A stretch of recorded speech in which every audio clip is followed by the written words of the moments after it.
All right, Tom, what time did you get here today? 8 a.m. Bright and early. Wanted to make sure the tents were all still here. They get blown away. There was a wind advisory for today. There still is. It's really windy. Yeah. As you could probably tell. So, how much coffee did you have this morning? A couple cups. Not enough, though. Definitely not enough. You know. You want to help me out with that, Lynn? Yeah. Come on, Lynn. Come on. You know where the coffee is. I know you're holding out on me. Where is it? Where is it? Well, I hear Dusty has some. Dusty has coffee. Tom, let's go. What's the first thing you do in the morning when you get to a venue like today? Tie the tent down.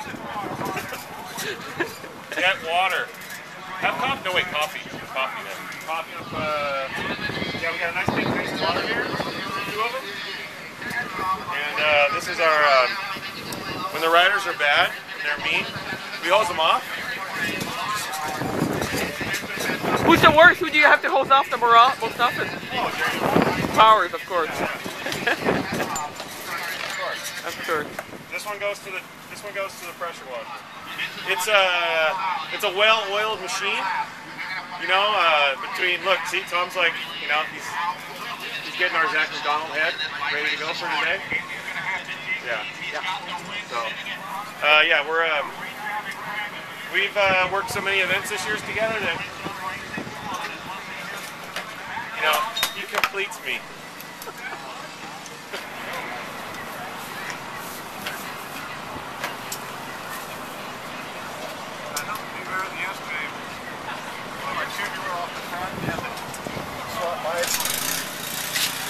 So we had some bikes and wheels to show up this morning that were lost. On Friday from Denver, my flight was canceled. Ended up having to fly into Cincinnati and then renting a car and driving down. And so I flew with one of Jeremy's bikes and wheels for Belgium Thanksgiving weekend that I was going to have him fly home with. Thank the Lord they showed up this morning, 4 a.m. So pretty excited actually. Now I don't have to, anytime you lose bags, especially stuff like that, wheels, bikes, you know, trying to track them down. So they just found them, surprisingly? Yeah. They were delivered to the hotel. Wow. Early this morning. That's cool.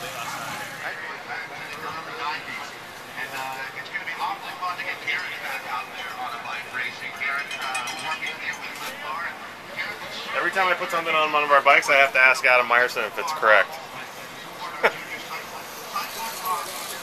Should I put that crown upside down, Adam? Is that okay that I did it like that? Okay, good. I'm fixing the podium bag from yesterday. So what goes into a podium bag? Podium bag gets a jacket, like this one, fancy jacket, in a couple different sizes. We also have Rapha-Focus tights, zip-off tights, starter pants, towels, as you know, you got to clean them up after the mud. An extra jersey, you never know. And of course, hats. Gotta have hats, lots of hats. So yesterday you had 2 guys on the podium. There's one podium bag. There's something else in here. Oh yeah, I forgot. There's one of these. So yesterday you had 2 guys on the podium. Can one podium bag manage 2 guys? Yeah, you know, sometimes what'll happen is the guys will come back to the tent and change before we have a chance to podium them in the bag, but we just want them to look clean for the photographers and stuff, like yourself. And, you know, be sponsor correct. Perfect. So, but we have a new addition to this year's podium bag, and I'll...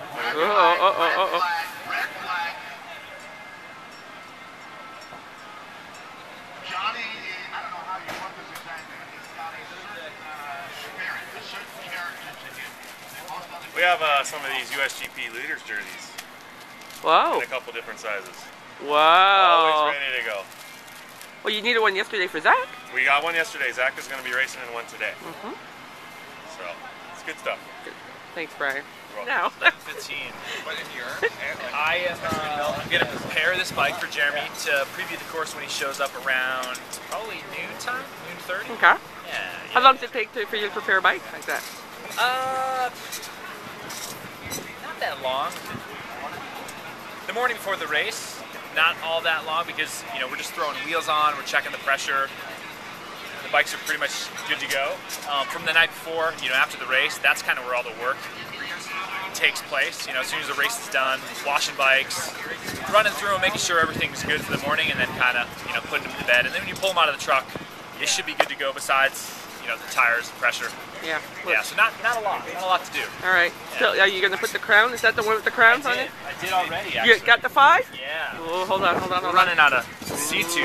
1, 2, 3, 4, 5. Yeah, it's crazy. This bike, you know, he's done races bike 1, bike 2, bike 3. This is bike 3, bike 4. He hasn't raced bike 5 yet. But he always seems to come back. The bike 3? Yeah, bike 3. This is bike 3. You know, I move around a little bit, but I try to stay close to the bench, to the table. So, riders are here. Yes. So, what you working? Still powers? No, this is Julie's. Julie's? Yeah, she's doing some fine tuning and fine adjusting for she races in about half an hour. Yeah. Brian. We. Practicing to work with the Julie. Oh yes. Can you say Julie Oui. correctly? All right. Tell me about the routine for the race.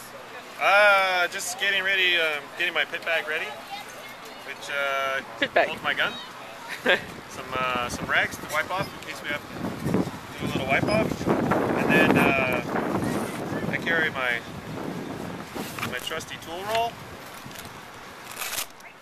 with all my goodies inside. Whoa, nice. We got pink tape because, you know, we got pink safety scissors so I can run through the pit without, you know, nobody will be mad at me.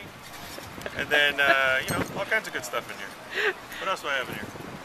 I don't know. Shouldn't you have like purple tape or? I should have purple tape in here, but they must have been out.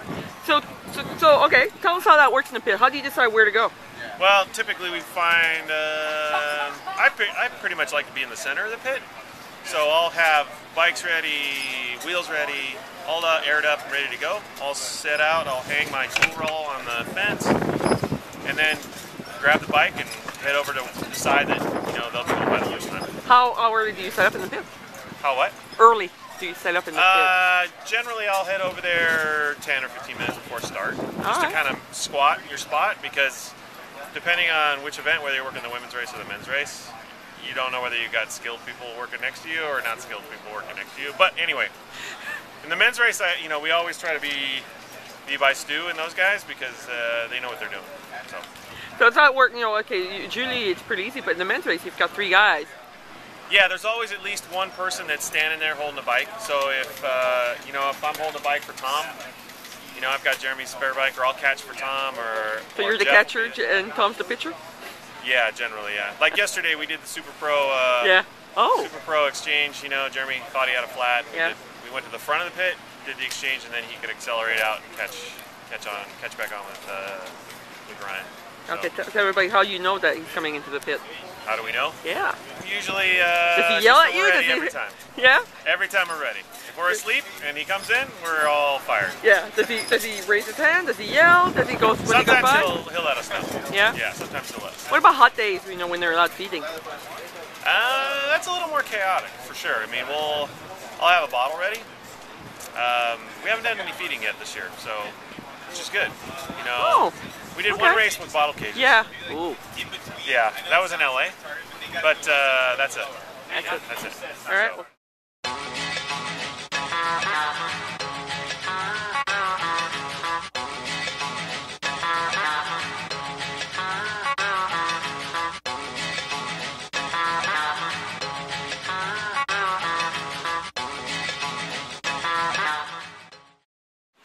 I've taken Zach's bikes apart and we're gonna put them in that big bike bag right there, and they're gonna go home with me. So they're gonna get a nice little spa treatment, and then they're gonna go play in the sand in Belgium. So do you get a spa treatment? No spa treatment for me. Just the bikes get spa treatment. Are you going to Belgium too? No. You? I'm going to stay home and get fat with my family at Thanksgiving. That sounds perfect. Yeah. All right. So is that the what you do usually after race? Hurry up and pack? No, that's not. This is not the typical post race for us. Tom and I are both getting stuff ready to go. I know. That's why I'm bugging you. Tom and I actually are both going to stay here. Oh, Tom's not going to Europe either? No, Tom's not going to Europe either. Wow, so he's alone. In our contract. He's alone with auto mechanic? Yeah, he's got to take Jeff. Yeah. Today being so dry and fast, there's not a ton of maintenance that you got to do, so just washing, lubing them, and then we're going to throw them in the truck. Bikes for Jeremy flying to Europe are already packed, wheels are packed. Yeah, so not a whole lot. Not a whole lot. Yeah. How long does his usually post-race routine last? A couple hours, two hours breaking down all 10.